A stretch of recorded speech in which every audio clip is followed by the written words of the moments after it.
Elon Musk বলেছেন, the key to a country's success is turn its people into problem সলভার্স।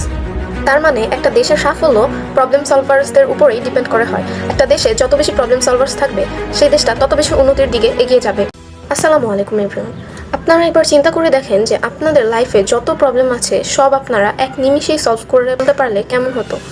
Like আপনাদের সামনে একটা একটা করে প্রবলেম আসে আর আপনারা সাথে সাথে সলভ করে ফেলতে পারতেছেন, তাহলে জীবনটা কতটাই না সহজ হয়ে যেত।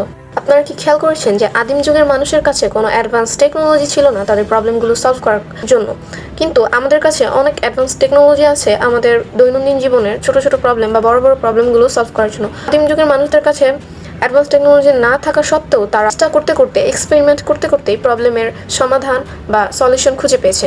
তারা যখন আগুনকে আবিষ্কার করেছে তখন তারা কিভাবে আবিষ্কার করছে, তারা পাথর এবং কাঠির মাধ্যমে তারা আগুন জ্বালানোর চেষ্টা করেছে এবং তারা এটাতে সফল হয়েছে। কিন্তু মূল কথা হচ্ছে যে আপনি কিভাবে ক্রিটিক্যাল থিঙ্কিংয়ের মাধ্যমে একজন প্রবলেম সলভার হয়ে উঠবেন এবং সহজেই ক্রিটিক্যাল থিঙ্কিংয়ের মাধ্যমে আপনার প্রবলেমগুলো সলভ করতে পারবেন ধাপে ধাপে। প্রবলেম সলভিং হচ্ছে এক ধরনের স্কিল যা মানুষের জন্মগতভাবে থাকেই না বলতে গেলে, হতে পারে দুই একজনের থাকে, কিন্তু এই স্কিল বিল্ড করা যায়, এই স্কিল শেখা যায়। আর প্রবলেম সলভিং এই স্কিলটা একটা মানুষের জন্য কতটা গুরুত্বপূর্ণ সেটা আপনারা বুঝতেই পারতেছেন। আমরা এখন প্রবলেম সলভিংয়ের জন্য 4টা স্ট্র্যাটেজি জানবো।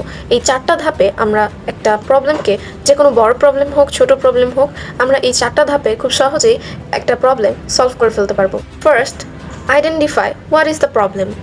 বলা আছে, আ problem well defined is a problem half solved. মানে হচ্ছে তুমি যখন এটা বুঝতে পারবা যে সমস্যাটা আসলে কি, সমস্যাটা আইডেন্টিফাই করতে পারবা, তখন তোমার অর্ধেক প্রবলেম সেখানেই সলভ হয়ে যাচ্ছে।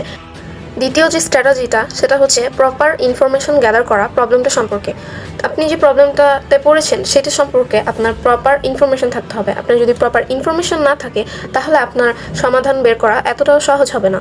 এখন আমি বলবো যে একটা প্রবলেম সলভিংয়ের সময় আপনারা কী ধরনের ইনফরমেশন গ্যাদার করবেন। ফার্স্ট অফ অল, ক্ষতি, কারণ, ফলাফল আর সমাধান, এই 4টা বিষয় নিয়ে আপনাকে প্রপার ইনফরমেশন গ্যাদার করতে হবে। এর জন্য আপনি কোরা অথবা রেডিট ভিজিট করতে পারেন। ওইখানে অনেকেই তাদের প্রবলেম সম্পর্কে সেখানে লেখালেখি করেছে এবং প্রবলেমের সলিউশন সম্পর্কে অনেকেই লেখালেখি করেছে। সো সেখান থেকে আপনার যে সমস্যা, সেই সমস্যার 10টা সমাধান আপনি খাতায় লিস্ট করে লিখবেন। স্টেপ 3 হচ্ছে ফাইন্ড পোটেনশিয়াল সলিউশন। আপনাকে ভালোভাবে রিসার্চ করে সমাধান বের করতে। এখন আপনি 10টা সমস্যার সমাধান তো লিখে ফেলেছেন। এখন এই 10টার মধ্যে আপনার প্রবলেমের সাথে কোন সলিউশনটা সবথেকে ভালো ম্যাচ খায়, সবথেকে ভালো যায়, সেটা আপনাকে ফাইন্ড আউট করতে হবে। অ্যান্ড এর জন্য আমাদের যেতে হবে স্টেপ 4-এ বা স্ট্র্যাটেজি 4। স্টেপ 4 অনেকটাই গুরুত্বপূর্ণ। স্টেপ 4-এ শুধু আপনি আপনার পারফেক্ট প্রবলেমটাই স্টেপ 4 অনেকটাই গুরুত্বপূর্ণ। স্টেপ 4-এ আপনি আপনার পারফেক্ট প্রবলেমের সলিউশনই খুঁজে পাবেন না, বরং আপনি বুঝতে পারবেন যে আপনার প্রবলেম কি আসলেই সলভ হয়েছে কি না। তার আগে আরেকটা কথা বলে যেতে চাই যে আপনি যে স্টেপ 3-তে যে 10টা লিস্ট করেছেন বিভিন্ন জায়গা থেকে রিসার্চ করে, সো আপনি আপনার প্রবলেম কারোর সাথে শেয়ার করতে পারেন, তবে নিজের ব্যক্তিগত প্রবলেম কারোর সাথে শেয়ার না করাই ভালো। নিজের ব্যক্তিগত প্রবলেম কারোর সাথে ডিসকাস না করাই ভালো। এটা আপনি নিজে নিজে রিসার্চ করে বের করার চেষ্টা করবেন।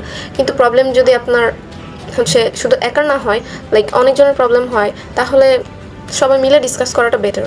স্টেপ 3-তে যে আপনি 10টা সমাধান লিখেছেন সেখান থেকে 3টা বাছাই করে স্টেপ 4-এর জন্য বাছাই করে নিতে হবে, যেই 3টা অনেকটাই আপনার প্রবলেমের সমাধান হিসাবে ম্যাচ খায়। এবং এই 3টাই প্রয়োগ করে দেখতে হবে যে এই 3টার মধ্যে কোনটা বেশি ম্যাচ খায়। এটা থিওরিটিক্যালি না, এটা প্র্যাকটিক্যালি আপনি প্রয়োগ করে দেখবেন এই 3টা সলিউশনই, যে 3টার মধ্যে থেকে কোনটা বেশি কাজ করতেছে। অ্যান্ড তখনই আপনি আপনার একদম পারফেক্ট এবং কাঙ্ক্ষিত প্রবলেমের কাঙ্ক্ষিত সলিউশন পেয়ে যাবেন। ইলন মাস্ক বলেছেন, the key to a country's success is turn its people into problem solvers. তার মানে একটা দেশের সাফল্য প্রবলেম সলভার্সদের উপরেই ডিপেন্ড করে হয়। একটা দেশে যত বেশি প্রবলেম সলভার্স থাকবে, সেই দেশটা তত বেশি উন্নতির দিকে এগিয়ে যাবে। এই ভিডিওর বেশিরভাগ তথ্যই বড় বড় প্রবলেম সলভারদের এবং আমার নিজেরও কিছু অভিজ্ঞতা দিয়ে বানানো।